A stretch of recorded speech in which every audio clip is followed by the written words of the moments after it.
Welcome to Real World Peaceful Parenting, a podcast for parents that are tired of yelling, threatening, and punishing their kids. Join mom and master certified parent coach Lisa Smith as she gives you actionable, step-by-step strategies that'll help you transform your household from chaos to cooperation. Let's dive in. Welcome to today's episode. And let me tell you, today you are in for a real treat. Oh, I'm so excited about today's episode. I do realize I say that every week, but every week I get super excited about the tools, the coaching, the support that I'm bringing you.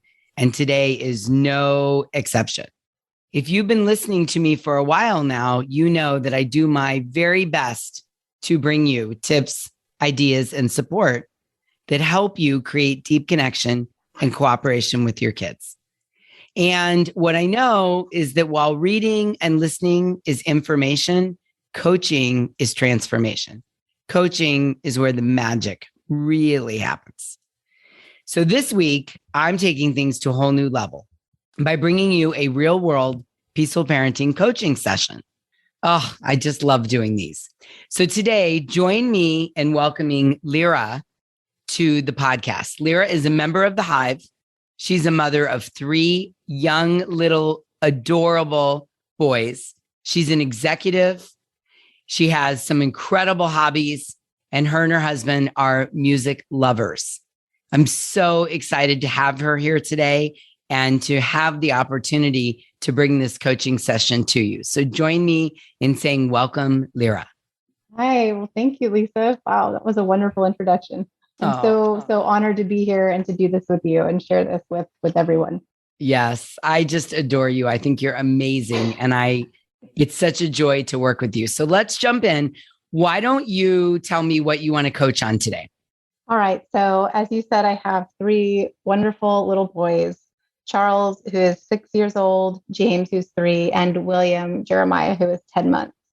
And Charles, my 6-year-old, is my strong-willed boy. He was born strong-willed. He knows his mind and he knows who he is and has been that way since the beginning. And I was so glad to find you and find this peaceful parenting tool, because before I started on this journey, I really didn't know what to do. And we were not heading into a direction that I felt was fostering the connection and relationship that I wanted with him.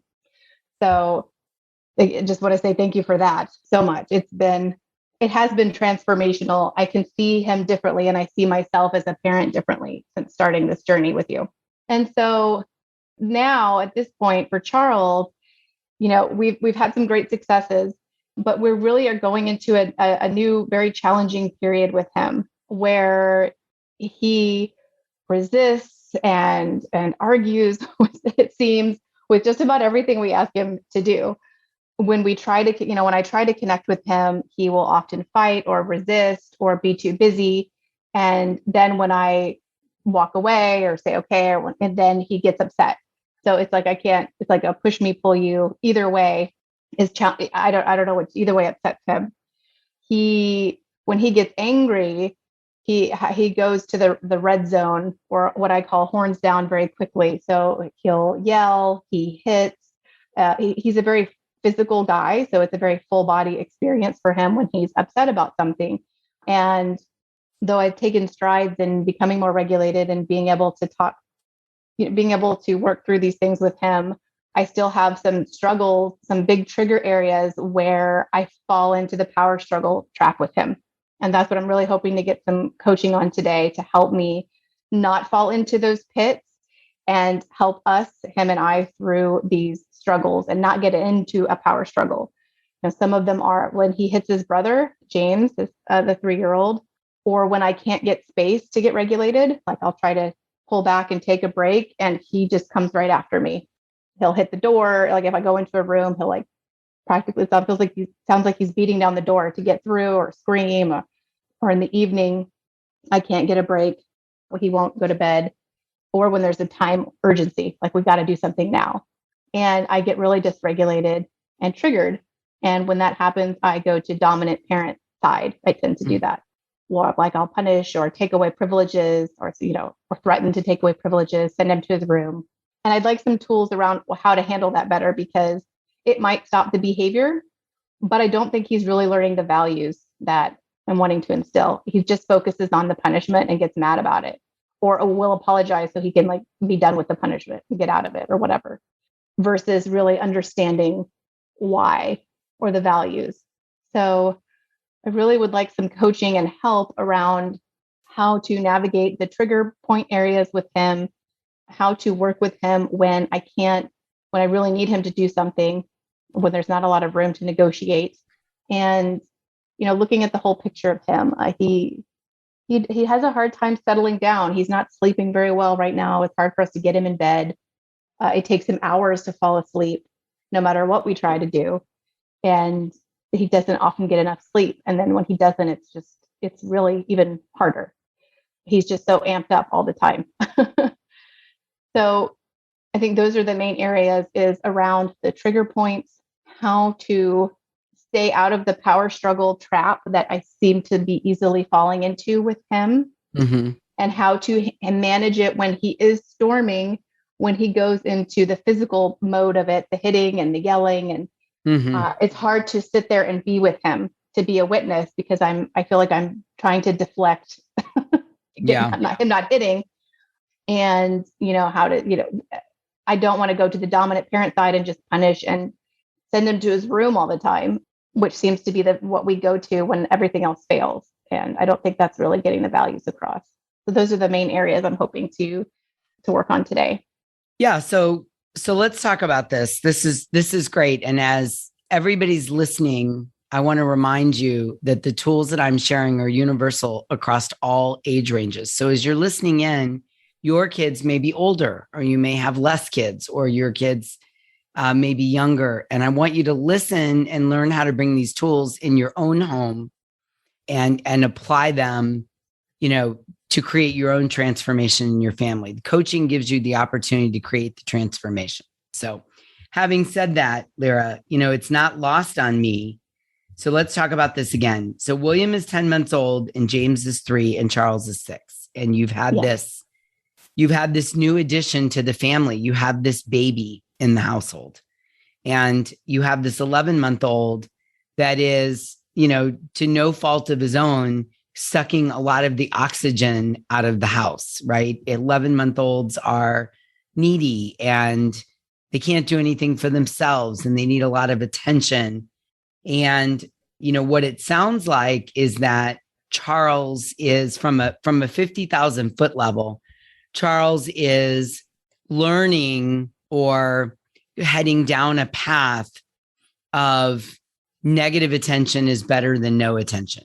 The power struggle, the resistance, the defiance is really speaking the language of help. Mm-hmm. So tell me what you think about that. Yeah, when you were saying that, I flash on some of the interactions with him. An example is when we're doing our school together, I homeschool him. And that was an area that maybe prior to James, or when James was really young, was a real delight for us. And it was a really primary way for us to connect. Mm-hmm. And it's gotten more challenging. Sometimes he is very cooperative and engaged, but often he will get really upset when we're trying to homeschool, and that he will not want to do it, or resist and not be focused, and just kind of, I call it spazzing out, just like limbs flailing and rolling around in the seat and upside down. And so I'll say, okay, Charles, well, I don't want to, let's just stop doing this right now. This isn't working. And then he gets really upset, and he'll say something like, I want you to, and I'll say, well, we'll go to James first, because James is there usually. And he's like, no, I want to be first. I want it just to be me and you. I want to do it together. So when you're saying that, I'm like, okay, I could see that, but it's like, I'm trying to give you that attention first. You're sabotaging it.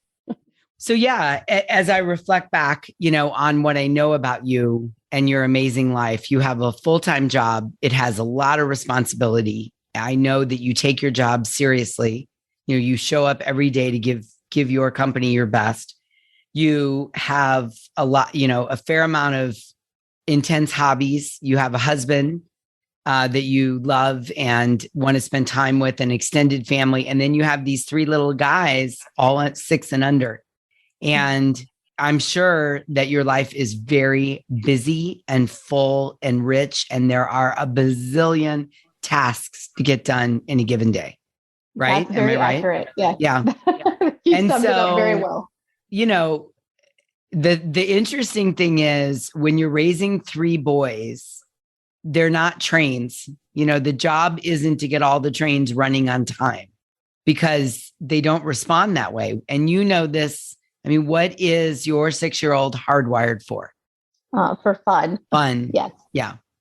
And, when I think about a mom who's homeschooling, taking care of a baby at 11 months old, working full time, I mean, this is the profile of the average parent in 2021, no matter where you live in the world, no matter what your gender is. I mean, we're busy humans and we have a lot of to-dos. And sometimes our kids are the victims of the busyness because what they crave and need are things like personal attention, fun, a deep breath, a chance to storm.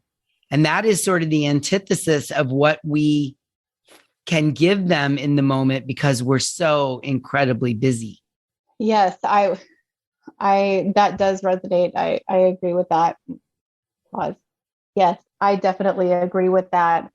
And I will say one caveat is in my job, it's actually wonderful. I don't work full time in that job, though I probably work the equivalent of a full time job because of what I do. My company is really amazing and I work a reduced schedule. So I work 3 to 4 days a week.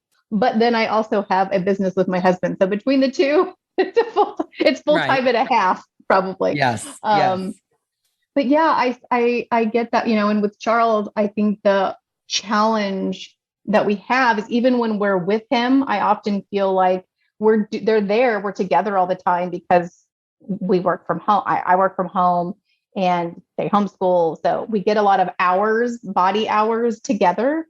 But I question sometimes how present and connected I able to be with them because in those hours that I'm not working, it's like I'm trying to get a million things done. And I will stop and I'll pause and I'll be like, okay, this is our time together.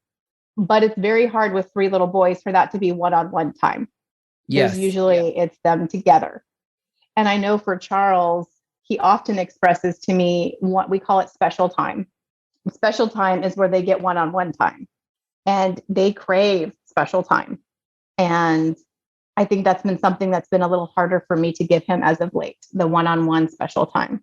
Yeah. And he probably craves it more than James because he had you for a while to himself. James is the middle child. There's always been 1 or 2 brothers, but that oldest, especially at 6, he has some memories of, or at least some sense of, I want her to myself. And let me speak to this as well. So, you mentioned that you essentially, you have 2 part-time jobs, working the business you run with your husband, and then also working at your job, and then you homeschool. So that could be its own full-time job. And then let's not overlook the impact. I keep coming back to it, but I don't want to overlook the impact of also caring full-time for an 11-month-old who can't do anything himself. And 11 months is just that age where you can't blink for a second, right? Or he's got his finger down the light socket, or he's pulling on the dog's tail kind of thing. And so my guess is, and you tell me where I'm wrong here, is that Charles gets leaned on probably more than anybody because he's older. So he gets, as parents, we tend to lean on that level of independence, right? Do it for yourself. Help me out. Go play by yourself. And we lean on them a little bit because of their age. Yes. We've been framing it as, it's great because he's just starting to be able to do those things for himself. Mm-hmm. Really, like come out dressed in the morning and put on his jammies himself and get himself a snack. And it's kind of amazing for me because he's my first one and nobody, the other 2 are definitely not there. So I'm like, oh my God, you can go do this yourself. Please go do it. So yes, definitely asking him. And we, start to give him more jobs. Like, he has like go put the dogs out, or can you go open the gate for dada while he's leaving, going to work, can you grab the bag for the diapers? So I do ask him to help a lot with William, which he does enjoy. And we give him responsibility for himself, and maybe sometimes too much I think it's hard because he's very, very smart. I mean, the little guy's IQ is just off the charts. It's kind of amazing, the insights and vocabulary he has. I recall at his 15-month checkup, his pediatrician walked in and Charles said, my son said, "Hello, Dr. Pruitt."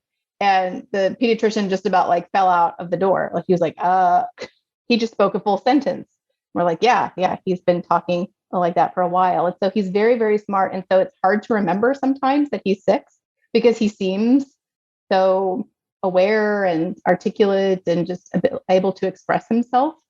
And then when he falls into these storms, it's kind of startling. And we sometimes don't understand why we can't talk him out of it.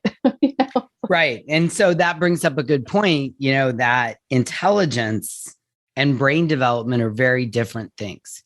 Just because he can string words together doesn't mean from a storming standpoint, he may have the vocabulary. Let's just say he has the vocabulary of an 8-year-old at 6. That doesn't mean that he also has the emotional intelligence and the prefrontal cortex development of an 8-year-old. And as parents, we all sometimes fall into the trap of making this assumption. Prefrontal cortex wise, he's still a 6-year-old. Yeah. So the other thing I want to encourage you to do that I think will solve a lot of the challenges, a lot of the resistance that you're feeling, is I want you to continue to lean on him, but lean on him with fun and choices. You have to make things fun because that's what he's hardwired for. And if you're leaning on him in a way that is a manager leaning on a subordinate, right?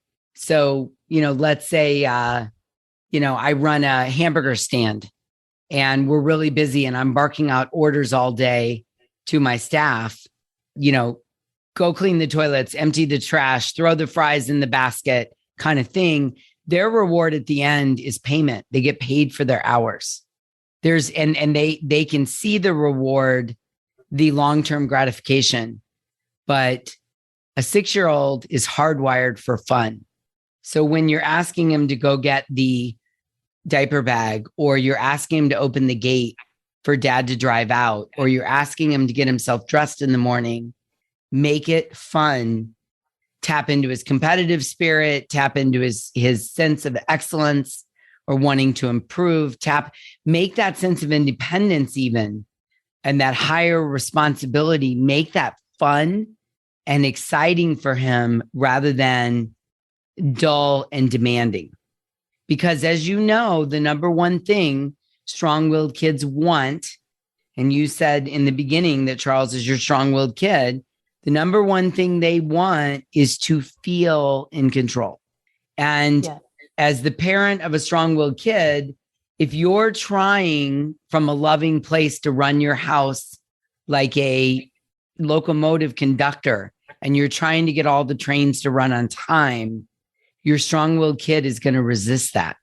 Yeah. And I think I probably oscillate. So I try to consciously unplug that side of myself and have time to just connect with them, I call it we have a rhythm, but not a routine. But then there are times where I do need to get a task done with him, like cleaning up the playroom, for example, which I realize is not inherently perhaps fun. It's definitely, they don't see it as fun. Charles does not see it as fun to clean up the playroom. But it gets to a point with 3 of them, here's a trigger point where I'm like, oh, there's 3 of you. After a few hours, it looks like a hurricane hit the room. Mm-hmm. And I start to get dysregulated about it and really triggered when I'm trying to do it all by myself. And so I've tried to enlist them to help more. And so I'll say, Charles, can you please help pick this up? Sometimes he's great about it. So this is, a good example. But then other times it's a no. And so and he will fight and resist. And so I say, okay, well then if you don't want to clean it up, we're going to have to pack it away, put it away. We can't have it out if it's not something you can clean up. If you can't clean this up, like the Legos, we can't have Legos all over the floor. We can trip on them. It's hazardous, it's too much. So we'll just pack them and put them away. And then then he goes into horns down mode, as I call it. Horns down mode is like, no, you're not going to do that. I will stand and block you, and you're not taking away my Legos. Even if he didn't care about the Legos, because I said, now we're going to have to, there's a consequence and we're going to put it away, then he gets really upset. And so I'm not really sure how to navigate that with him. Like if something is not fun, maybe inherently to them, and you're trying to make it fun, but they won't do it. Like, how do I do that without resorting to that kind of punishment, which just seems to really trigger him and me? I don't think you could have served up a better example for this call. So let's dig into this specific example. This is like gold right here. So you said we have a rhythm, but no routine. So first of all, I would encourage you to start having a routine. Okay. Because that's useful. Much like adults, people like to know what is expected of them, right? And kids are no different. Rules help kids feel safe and loved. So in your household, it might be every day and we pause at 3:00 and we clean up the playroom so that my habitual part of my brain, which is the first to develop, can kind of digest this. And it's because what's confusing the littles is some days we clean up the playroom and some days we don't. And mom just randomly decides when we're going to clean it up. Now, also take into account that 3 boys have made the mess in the playroom and you're asking one of them to clean it up. Kind of isn't really fair. Now, an 11-month-old baby can't clean up and a 3-year-old's not going to clean up super well. But for you, Lyra, just to be mindful that you're asking one boy to clean up a mess that was created by 3 littles. Just be mindful of that, right, in your approach. And I can imagine you've tolerated it. If you're anything like me, I like my house, Architectural Digest ready at any moment. Someone my subconscious thinks is going to ring my doorbell one day and beg me to take pictures of my home. So any mess at all is very triggering to me. So if I had 3 children and I had a playroom that was just starting to feel out of control, that would be triggering. So step 1 is to get yourself a little regulated before you open your mouth, right? Because the dysregulated parent with the dysregulated child is going to meet a storm every time.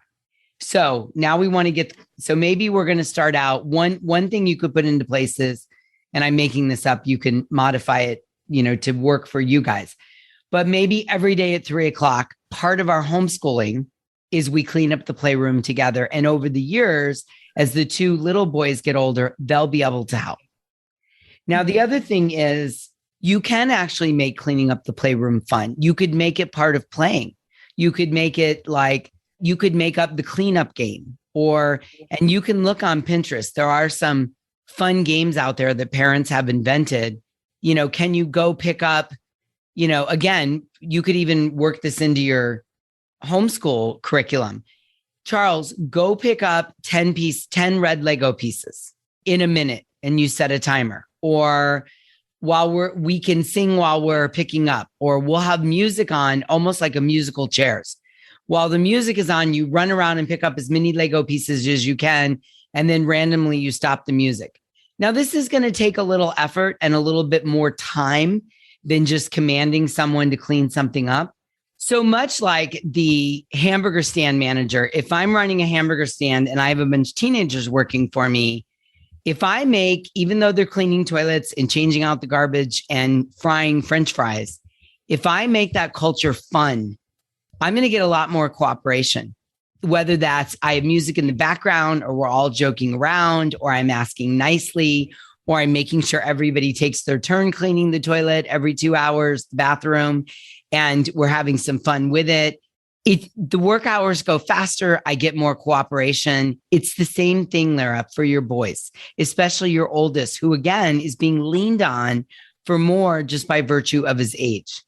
So the other thing I want you to consider is making the cleanup fun in whatever form that looks like for you, for your family, and for your 6-year-old's personality.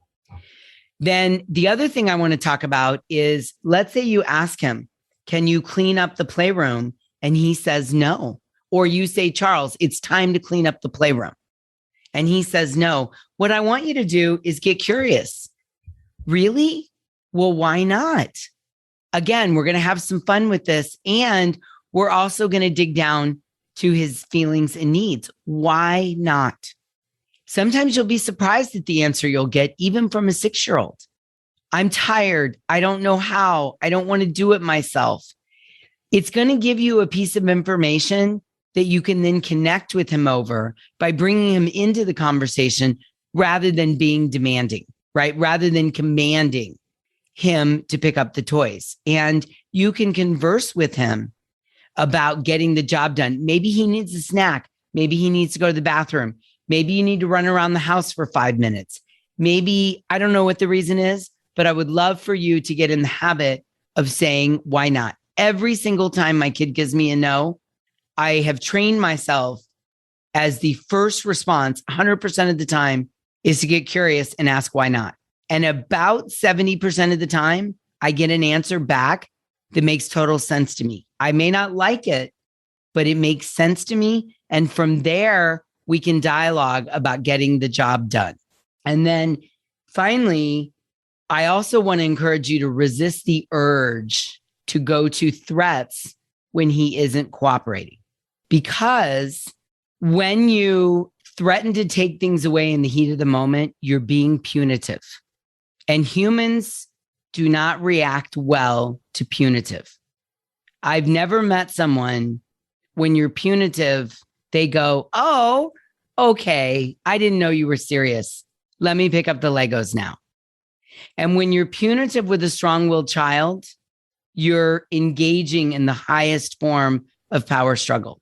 So now all of a sudden, you want him to pick up the Legos. He says no. You tell him he better, or we're going to pack the Legos away. Now all of a sudden, those Legos are everything to him because he feels as he's being forced to submit to your will. And the number one thing strong-willed kids are not going to do is submit to someone else's will. They're going to dig their heels in, sometimes even about things that aren't even really that important. So resist the urge to go to punitiveness. It does not work with strong-willed kids. So we can brainstorm on some things you can do, but I want to pause there and get your thoughts on that. Yes, it's so funny because I don't know if it's funny, but it is funny. Let's have levity about it. It's like the Legos example, taking them away. It suddenly becomes so important. Like he is ready to just, he is dead set that he's going to get those Legos, even if he didn't care about the Legos 5 seconds ago. Or it'll be like a stick that he finds outside. And I'm like, no, I don't want the stick in the house. It's going to hit somebody or you or scratch something. We need to put it outside. And if he says no, then I might go to, in my not as good peaceful parenting self, go to, well, I'm going to take the stick and I'm going to throw it outside. And then the stick is so important. And I've just like destroyed his world, by taking this stick. And I do find myself being like, what's the big deal with this? Like, why are you freaking out about a stick? It's just a stick. So yes. But I can't help but point out, you've also anchored down into the Legos and the sticks as well. So you're both picking a side, you're both picking up the rope, and now we're going to tug a war over the rope, right? Yes. We're going to power struggle over the rope. Now, listen, if you don't want to have sticks in the house, you might want to put a limit in place, which is we don't ever bring sticks in the house. And then that's easier for them to understand. Sticks stay outside. They don't come in the house. That is a limit that you could set for the whole family 24/7.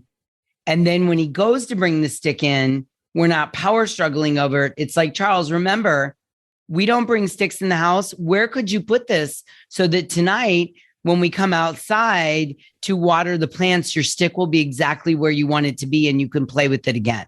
Or do you want to stay outside? Of course, I'm making all this up and it may not work exactly, but you get the gist. Or do you want to leave the stick out here and come inside? Or do you want to stay outside and play for 5 minutes with the stick and then come inside? See how we're giving him choices? We're giving him some agency over his life, and he's going to feel a little bit more in control rather than power struggling with you over the stick. Because in his mind, you're throwing the gauntlet down with being punitive. Yes, I do see that in myself, that I'm engaging in that power struggle with him. And as I become more aware about it on this peaceful parenting journey, starting to know better and do better, there are times when I do get engaged with him, I don't know how to get myself out of it. I guess I get stuck in it. Once you find yourself falling into the pit and you're holding the rope, how do you put the rope down with them? Because then you're dysregulated, they're dysregulated, everybody's storming. And it's like, well, how do we get out of this together? Yeah, and that's where I'm still struggling too. It's a great question. And I think it's noticing, and you're on the journey. You're doing an amazing job. It's noticing the dysregulation within yourself, where it shows up in your body, how it feels. And when that sensation comes over you, it's taking a moment to ask yourself something like, am I trying to, this is what I ask myself, because it's a good visual for me. When Malcolm was little, we spent a lot of hours watching Thomas the Train. So I'm a big fan of Thomas the Train. It was back when Malcolm was little, it was Dora, Bob the Builder, and Thomas the Train. And, the whole goal of the conductor was to get all of those trains, Thomas and Captain, I can't remember all the characters. There was many characters, but Thomas and his colleagues, the goal was to get all the trains running on time. Sir Topham Hatt, that was his name. Thomas and Sir Topham Hatt and the other trains, the goal was to get them running on time. That's all that mattered. And so sometimes when I'm dysregulated, I ask myself, even now, right? I have a 17-year-old that's fairly independent, can drive himself, runs his own schedule, but even now I'll find myself getting dysregulated because I'm trying to get all the trains to run on time. I want everything to fit into its neat box. I want to check off as many boxes. I want everything to follow the game plan I have in my mind. And so I think you want to ask yourself something the equivalent of, am I trying to be a train conductor? And if I am, can I just slow down a little bit? Can I make it fun? Can I connect with him? Can I care more about the relationship over the behavior? If he's not picking up the Legos, can we all just take a deep breath for a minute and pause? Maybe you have a game of like freeze, and everybody freezes for a couple seconds and does 5 deep breathing exercises. And then you ask again, hey, what would make this fun for us to clean this playroom up together? And you're doing it from the knowledge that although 3 boys messed it up, I am asking 1 boy to clean it up. And I'm going to ask him in the kindest way I possibly can and make it fun for him and resist the urge to be punitive if it isn't getting done exactly the way I want it to, exactly when I want it to, because he's 6. Right. He's 6. And again, I think we forget that sometimes. And part of it is he's our oldest. We don't really know what to expect a little bit sometimes, I think. So it's like the younger ones will get the advantage. Even now with James, and at 3, we've already been through 3 with Charles. So I'm like, oh, that's just 3, and he'll grow out of it, and that's just what they do, and that's just a tangent. It's fine. But we don't know. So we don't know with Charles, like what's reasonable to expect from a 6-year-old. Apply that to any age, and that their brain is still developing. One question I have on that too is giving incentives or rewards. Sometimes I have, the urge or the idea to, if I'm trying to get them to do something, to use the carrot approach instead of the stick of like, well, you can get a piece of dried mango, one of their favorite things, or, some sort of sweet treat after you finish cleaning up the playroom, for an example, because that's what they value. They're a little young to like pay them. But then we want them to have the value, our family values, that we all help each other and we all contribute. So I don't want them to just do something because they expect to get a reward. And I'm afraid I'm reinforcing that behavior versus teaching them the value. So I don't know what your thoughts are on that. Again, he's 6 and James is 3, is that? Yeah.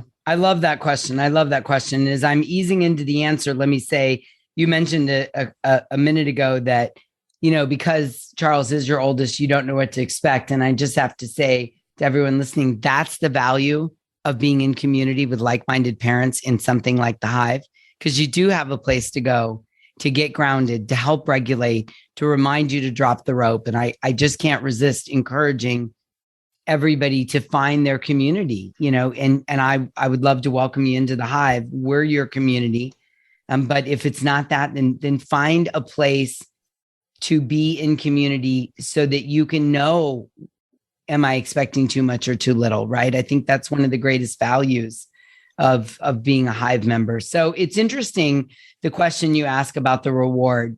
I think it's all in how you approach it. I mean, let's be honest. Most of us human beings, most of us adults, let's be honest, most of us adults are doing something for a reward. It's money, gratification, sense of accomplishment. We're doing things for people we love. I mean, there's some carrot at the end. We lose weight and our health improves. People notice. We think we look better. We learn to play tennis. We get to go out and win matches and be with like-minded people and get exercise. And, we listen to music and it evokes a certain feel-good chemical in our brain and we feel heard and part of a community. So I think this is kind of the natural order, getting a payoff for doing something. Now, I think you can take two different approaches.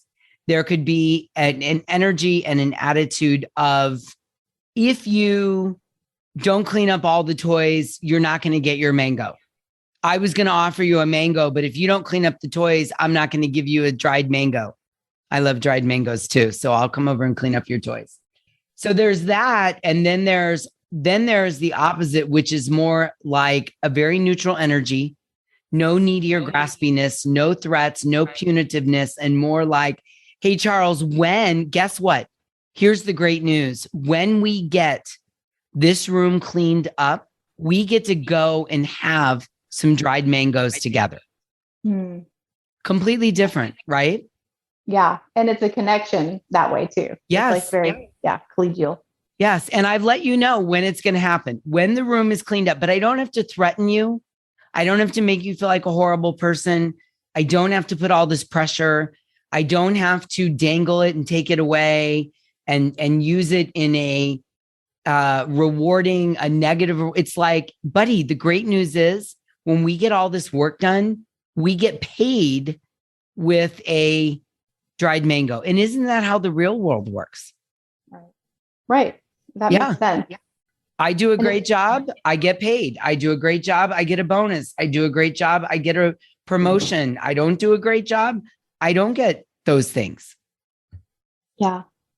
I like that. And again, it's making it more fun. Yes. And less punitive.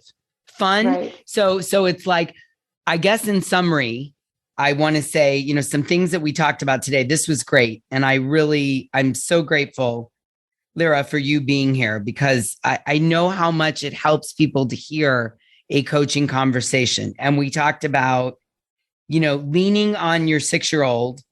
The reality is you will lean on your oldest child, but lean on them with fun and choices rather than work and demands. We talked about making, and I'm saying this to all the parents out there. I don't care what age your kid is. I have a 17-year-old, and believe it or not, I do my best every night to make getting off the gaming fun.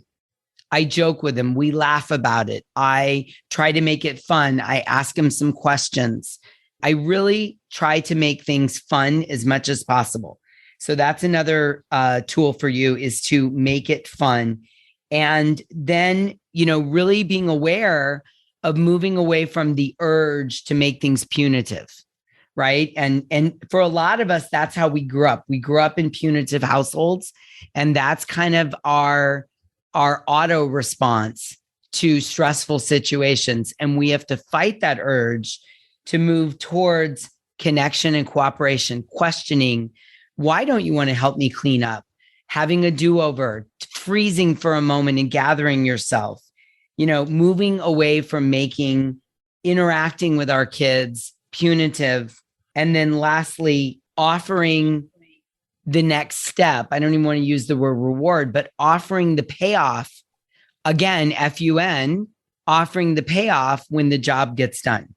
Yeah, I will take these. I think this could really shift this gridlock that we have been stuck in. And I mean, all of these reinforce, I think the main point you made in the beginning too, is like that needing that connection, needing that one-on-one special time, even, which is hard with multiple children, or even if you have one child in the modern schedule that we all keep, like how many hours in the day, how many minutes of quality time do you really get with that child? So I think that helps too. When I am off of work, and when I am, usually when we're doing those types of activities, cleaning and homeschool and all of that, is when I'm not working. So I've been gone working for X hours or days in a row. And then all of a sudden I'm back and he's like probably not wanting to just jump into getting the house picked back up. Yeah, I love that. Okay, so I'm going to give you a homework assignment, if I may. Please and do. We're going to follow up with you down the road and see how it's going. So imagine this. Imagine when you come home from work and you're ready to clean up the playroom and pick up all the Legos. Imagine using that as your one-on-one time with Charles, making it totally fun for both of you. Some music in the background. Maybe you're both in comfy clothes. You're down on your knees on the floor helping him pick the Legos up. You guys are talking or you're joking around. Like, imagine making that your special time with Charles that's fun and still productive by getting the playroom cleaned up. The duality, right? I'm really into this lately, duality. And imagine the duality of, oh, this is so good. Imagine the duality of getting things done, like cleaning up the playroom, while engaging with him in special time where you're really connecting and making it fun. Because as he ages and gets older and turns into a teenager, college student, and adult, I love the idea of you and Charles connecting over the simple things, of it not having to be some special thing where you get in the car and drive to a restaurant, or you do something super duper special, but we connect over the simple things day to day by making them fun and being fully present with each other. I love that. It's like finding beauty and connection in the mundane, making the mundane beautiful, making the mundane, the things that normally we find mundane or uninspiring, a place of coming together. And also imagine like not having to wait until the Legos are cleaned up and the playroom is perfect and that this is done and that is done, to then carve out special time to leave the house and connect. The connection is in the mundane, and it's available to me as the mom every day to connect with that boy. Every day it's sitting right there, because all I need to do is connect, make it FUN, avoid the power struggle, drop the rope, and stay away from punitive statements. And I'm connecting with him. Yeah. That is really good. I know. I love this. It totally just flips 180 for me, because I have had that in my mind that, okay, I can and I've even heard myself say this, once we can get this all cleaned up, then we can sit down and have our special time together. Yes. But it's like, no, this is the special time right now. Yeah. Because you know what? This is so fascinating to me. As adults with the fully developed prefrontal cortex, the fully developed executive function, we often say, you know what, you get up on a Saturday and you say, I'm going to clean my house stem to stern. And my payoff is going to be, I go get to get a manicure. But we have executive function, so we can see 7 steps ahead. When I clean the house, I'm going to enjoy a clean house. And then afterwards, my nails are going to look great, right? We can see that. A 6-year-old little boy can't hear and understand we got to get the playroom cleaned up and then we can do something. So then while you're cleaning up the playroom, there's all this power struggle, which leads to punitive threats, which then leads to a meltdown, which then leads to the heck with it. We're not going to have that special time. This just took us 2 hours and it was a complete shit show the whole time. And now I don't feel like having any special time with you. I'm so dysregulated. Forget it. We'll just have to try again later. Everyone's exhausted. And yeah. And he's feeling equally the same when the magic is, well, let's use the cleanup time as FUN to connect as our special time and have a good time. Yeah. I mean, you can insert anything into that. It doesn't clean playroom, insert any task, any chore, anything that you need to do. And doing it together. Sometimes I'll help my 17-year-old put all his laundry away, and I'll help him carry it into his room and I'll sit down on his bed while he's putting it away and I'm chatting away with him. And then he has this beanbag chair in his room and sometimes he'll plop down on the beanbag and we'll keep the conversation going for a good 5 minutes. I mean, I don't want to, lead anybody to believe we're in there for 2 hours, chatting away. But sometimes that connection for us, it's 5 minutes while he's putting his laundry away. And sometimes that's like the best 5 minutes of my day. Mm-hmm. I love that.